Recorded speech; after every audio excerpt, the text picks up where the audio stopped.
बच्चों, इससे पहले हमने विवाह के बारे में काफ़ी कुछ ज्ञान अर्जित कर लिया है। हम काफ़ी कुछ पढ़ाई कर चुके हैं कि विवाह हमारी सामाजिक संरचना का एक केंद्र बिंदु है, कि जब तक हम विवाह नहीं कर सकते हमारी हिंदू मान्यता के अनुसार, तब तक हम किसी पुरुष के साथ साथ साथ नहीं रह सकते।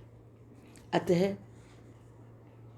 जिस तरह से हमारी सामाजिक संरचना है और विवाह संस्था नाम की एक केंद्र बिंदु के रूप में अपना कार्य करती है, तो उसी से जन्म ली हुई संतानें हमारी समाज द्वारा वैध मानी जाती हैं।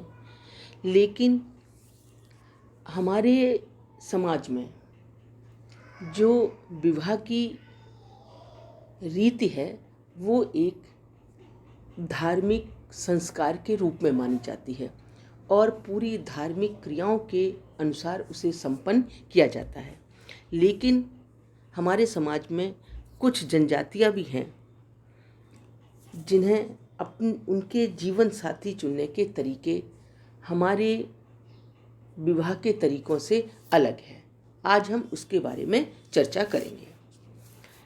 तो जो जनजातियों में जीवन साथी चुनने के तरीके हैं, उन पर प्रकाश डालते हुए, उनकी बात करते हुए हम देखते हैं कि वो बहुत सारे तरह से उनके यहाँ विवाह करने का प्रचलन है और जीवन साथी चुनने के अलग अलग तरीके हैं। उनमें से एक है परवीक्षा विवाह। हम देखते हैं कि इस प्रकार के विवाह में पति पत्नी को कुछ समय के लिए विवाह से पूर्व ही एक साथ रहने का अवसर प्रदान किया जाता है, जिसका उद्देश्य होता है कि वे एक दूसरे के स्वभाव को समझ सकें और साथ साथ रहकर एक दूसरे के प्रति क्या उनका सोच है, क्या उनके विचार हैं, इस बात को वो दोनों एक दूसरे के साथ रहकर समझते हैं। इस अवधि में दोनों में पूर्ण सामंजस्य हो जाता है तो उनका विवाह हो जाता है। इस प्रकार का विवाह दारलुंग और कुकी जनजाति में अधिक पाया जाता है, जहाँ प्रेमी अपनी प्रेमिका के घर जाकर कुछ समय के लिए निवास करते हैं और इस अवधि में दोनों सभी प्रकार के सुख भोगने के अधिकारी होते हैं। यदि इस समय प्रेमी और प्रेमिका का परस्पर व्यवहार निभाने योग्य नहीं होता है तो वे दोनों अलग अलग हो जाते हैं। ऐसी स्थिति में जो लड़का है वो लड़की के माता पिता को क्षतिपूर्ति के रूप में कुछ पैसा प्रदान करता है।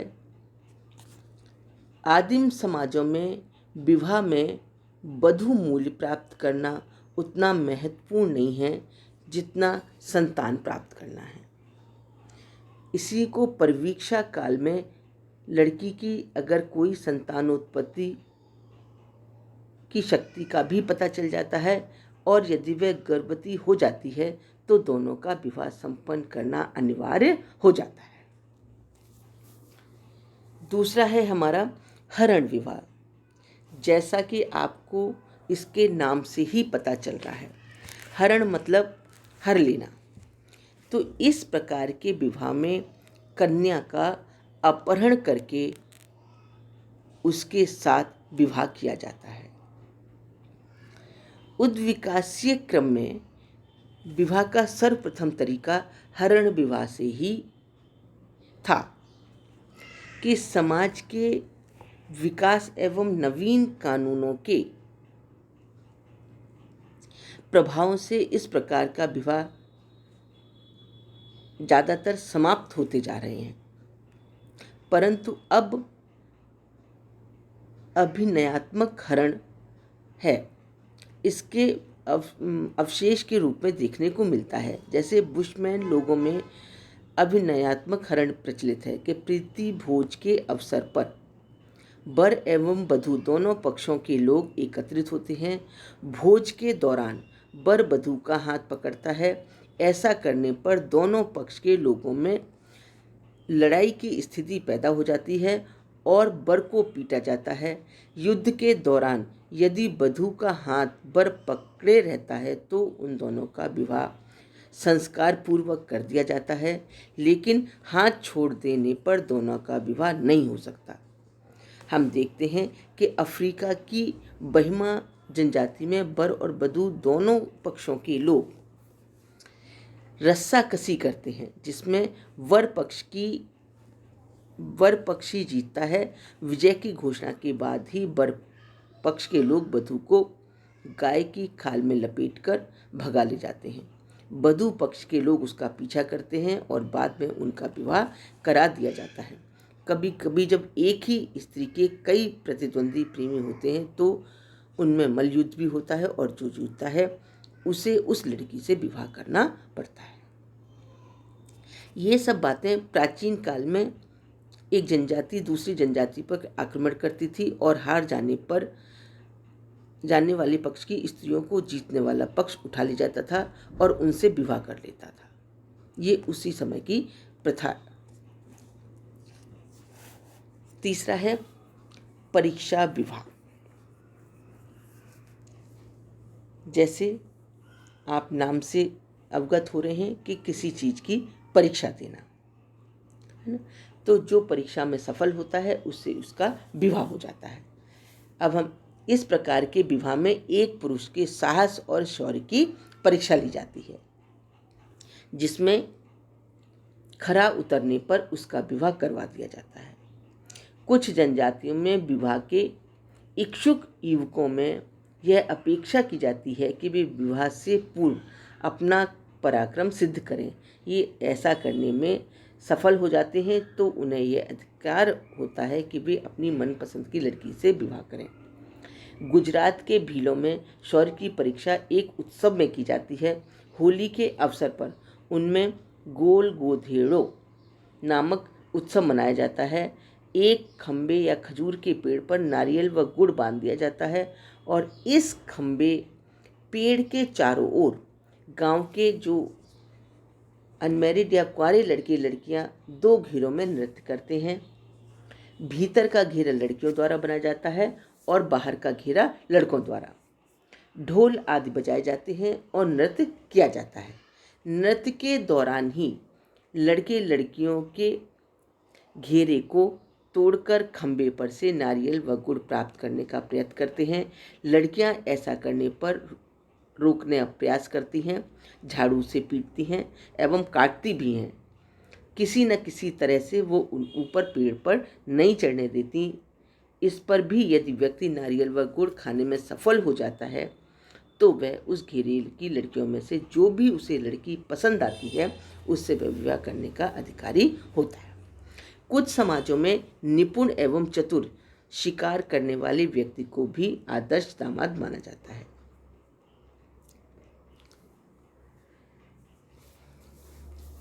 हम देखते हैं कि जो राम राज्य में सीता जी का विवाह भी कुछ इसी आधार पर हुआ था कि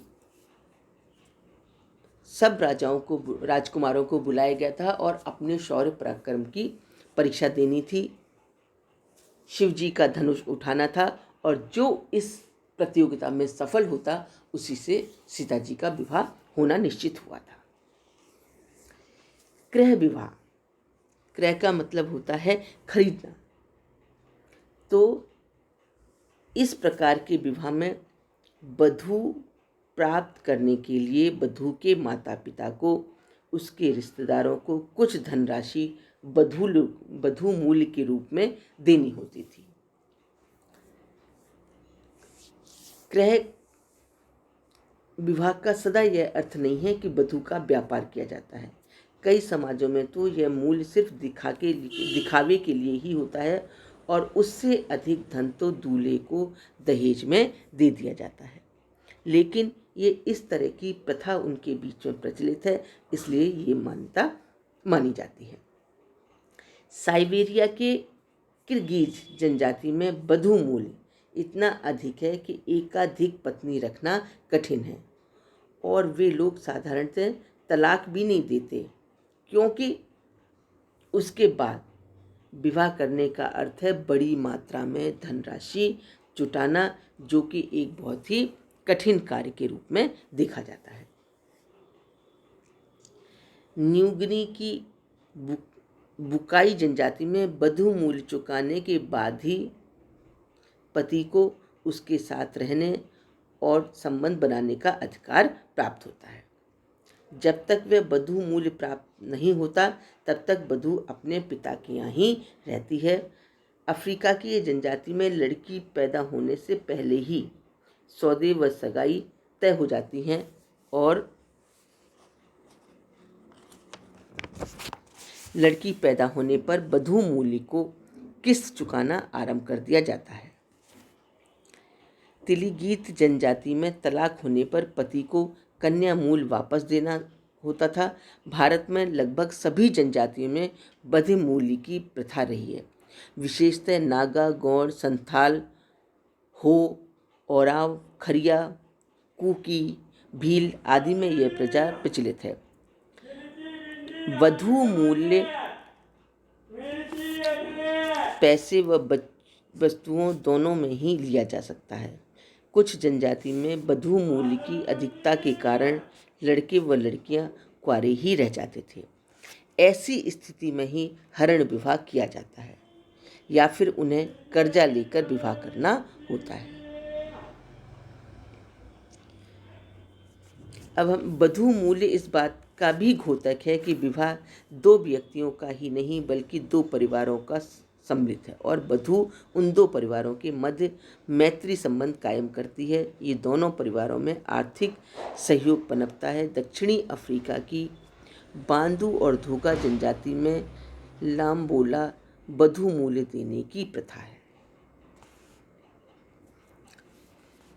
वधू मूल्य प्रचलन के अनेक कारण हैं, जिनमें कुछ ऐसे हैं, जैसे कन्या के पालन पोषण में पिता का जो श्रम करना पड़ता है, उसके बदले में वह पारिश्रमिक चाहता है। कन्या जब पिता का घर छोड़कर पति के घर जाती है, तो पिता ही परिवार की हानि होती है, जिसकी क्षतिपूर्ति वधू मूल्य के द्वारा की जाती है। विवाह के बाद पितृपक्ष को कन्या की हानि नहीं होती, बल्कि उसके उत्पन्न संतानें भी उसके पति के वंश गोत्र की सदस्य होती हैं। इस क्षति के पूर्ति के लिए भी कन्या मूल्य दिया जाता है। समाज में लड़कों की तुलना में लड़कियों की संख्या कम होती है, तो वधू मूल्य प्रथा का प्रचलन होता है।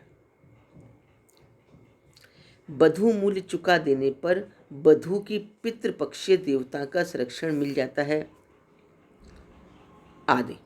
ये सब ऐसी बातें थीं जिनसे जो था ये गृह विवाह प्रचलित था, कि अगर जो कुछ भी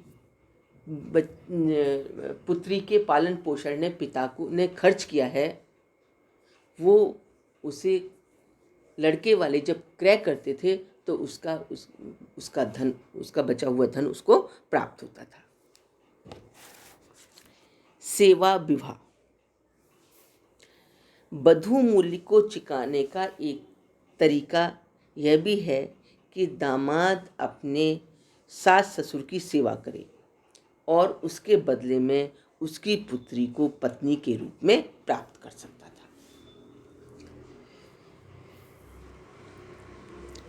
इवांस प्रचार ने 241 जनजातियों का अध्ययन किया था, जिसमें से 30 में से इस प्रथा का प्रचलन था। कुछ जनजातियों में तो विवाह से पूर्व ही दामाद की सेवा करनी होती है, तो कुछ में विवाह के बाद ससुर के घर रहकर।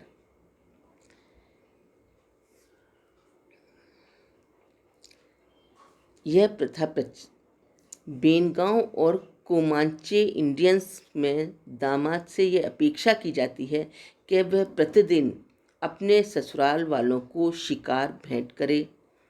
और भारत में गौड़, वेंगा व विश्नौर से यही प्रथा प्रचलित है। गौड़ व वेंगा में दो पुरुष वधू मूल्य नहीं दे पाता, वह अपने ससुर के यहाँ सेवक के रूप में कार्य करने चला जाता है और कुछ वर्षों तक सेवा करने के बाद ससुर की पुत्री से विवाह करके घर लौट आता है। गौड़ लोगों में ऐसे व्यक्ति ही लामा नाई और बैगा में लाम सेना या गगारिया कहा जाता है। बिरहौर में ससुर जवाई को रुपया उधार देता है ताकि वह वधू मूल्य चुका सके। यह पैसा किस्तों में पुनः लौटाया जाता है, पर जब वह पैसा वापस नहीं लौटाया तब तक उसे ससुर के घर पर ही सेवा करनी होती है। नेपाल के गोरखा श्रमिक जौनसार के खास लोगों में यह खेती में श्रमिक के रूप में कार्य करते हैं और यद्यपि समाप्ति पर उनकी शादी खस स्त्री से करवा दी जाती है। विनिमय विवाह। विनिमय विवाह का बात है एक दूसरे के चीज के बदले आदान प्रदान। जैसे वधू मूल्य से बचने का एक तरीका यह है कि दो परिवार आपस में स्त्री का लेन देन कर लें। एक भाई की शादी के लिए दूसरे परिवार में उसकी बहन दे दी जाती है और बदले में बहन के पति की बहन से विवाह कर लिया जाता है। ऑस्ट्रेलिया तथा टोरेस स्ट्रेट द्वीप समूह में यह प्रथा विशेष रूप से पाई जाती है। शोशीन इंडियंस में भी इस प्रथा का प्रचलन है। सामान्य हम देखते हैं कि संपूर्ण भारत में इसका प्रचलन देखा जाता है, परंतु असम की खासी जनजाति में इस प्रथा का निषेध है। ऐसे विवाह में लॉबी के अनुसार किसी भी परिवार को हानि नहीं होती, वह बिना खर्च के पत्नी प्राप्त करने का एक तरीका है। नेक्स्ट है सहमति एवं पलायन विवाह। बाल विवाह जनजातियों में साधारणतः कम ही रही है। अधिकांश युवक और युवतियों की सहमति से ही विवाह होते हैं और माता पिता उनके निर्णय की पुष्टि औपचारिक रूप से कर देते हैं। जिन जनजातियों में युवा गृहों का प्रचलन है उनमें युवा युवतियां अपना जीवन साथी चुनने के लिए स्वतंत्र होती हैं। कभी कभी माता पिता के द्वारा युवक युवतियों का विवाह करने की स्वीकृति नहीं दी जाती है तो वे सह पलायन कर जाते हैं और पलायन किए हुए व्यक्ति को या तो दोनों पक्षों से लोग गांव लौटा आते हैं या संतान होने पर वे स्वयं लौट आते हैं तो उन्हें सामाजिक स्वीकृति मिल जाती है।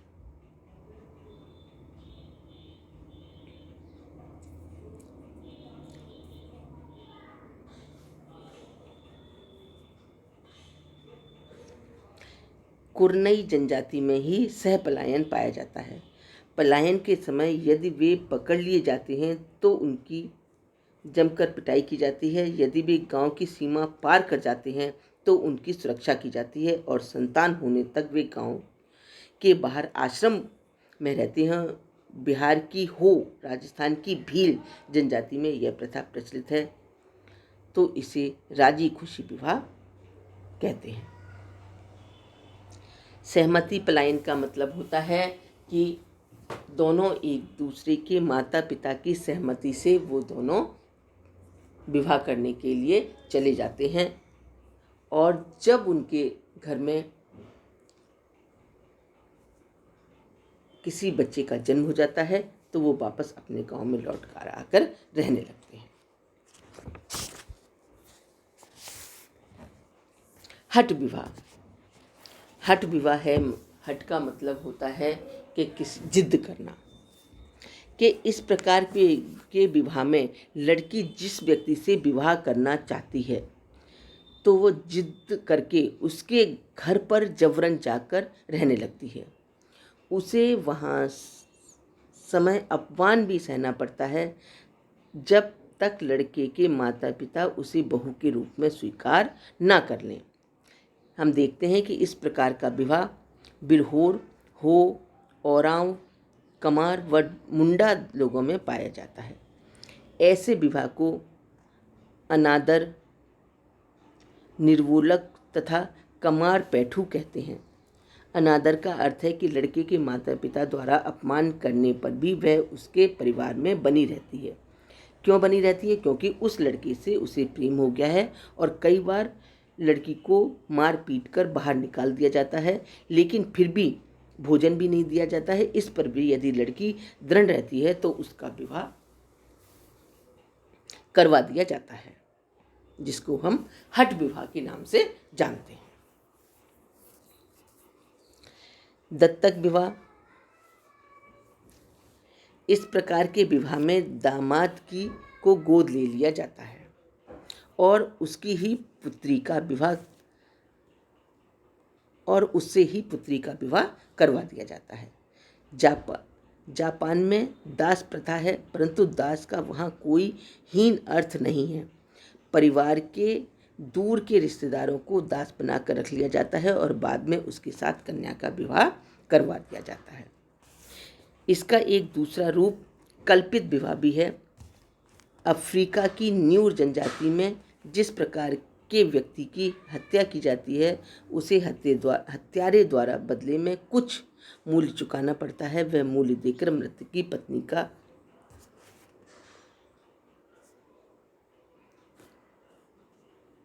मूल्य चुकाकर उससे विवाह कर दिया जाता है और उससे जो उत्पन्न संतानें हैं वह उसकी ही संतानें मानी जाती हैं। विधवा उत्तराधिकार विवाह। इस प्रकार के विवाह में दामाद को सास से या एक भाई को अपने मृतक भाई की पत्नी से या पुत्र को सौतेली माताओं से उत्तराधिकार में विवाह करना पड़ता है। सेमा नागाओं में पुत्र अपनी सगी माता को छोड़कर अन्य विधवा माताओं से विवाह करता है। ऐसे विवाह के पीछे संपत्ति पर अधिकार पाना मुख्य उद्देश्य होता है। इन लोगों में स्त्री को भी संपत्ति के रूप में स्वीकार किया जाता है। जहाँ देवर विवाह प्रचलित है वहाँ भी भाई को अपने मृतक भाई की पत्नी से विवाह करना होता है, जैसा कि मध्य भारत की जनजातियों में प्रचलित है। गोरा जनजाति में भी सबसे छोटी पुत्री से पति को, जिसे नौक्रोम कहते हैं, अपनी विधवा सास से विवाह करना होता है, जिससे वे नौक्रोम दंपति को पारिवारिक संपत्ति प्राप्त कर सके। अतः बच्चों, हमने देखा कि जो जनजातियां हैं पूरे देश में, इतनी देशों में विदेशों में बहुत जनजातियां निवास करती हैं। वहाँ पर अपने जीवन साथी चुनने के बहुत अलग अलग तरीके हैं, है ना।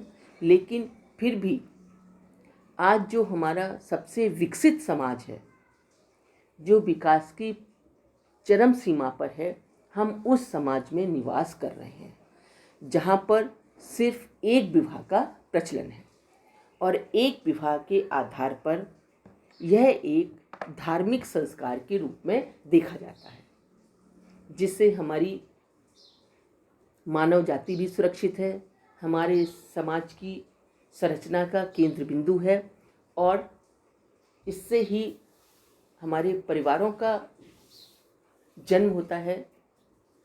क्योंकि आज हमारे समाज में उन्हीं संतानों को वैध माना जाता है जो एक विवाहित स्त्री और पुरुष से जन्म लेती हैं। उसी के आधार पर हम देखते हैं कि हिंदू जाति में जो विवाह है वो एक धार्मिक संस्कार के रूप में देखा जाता है और हमारे आज समाज में एक विवाह का ही पूर्ण रूप से प्रचलन है। धन्यवाद।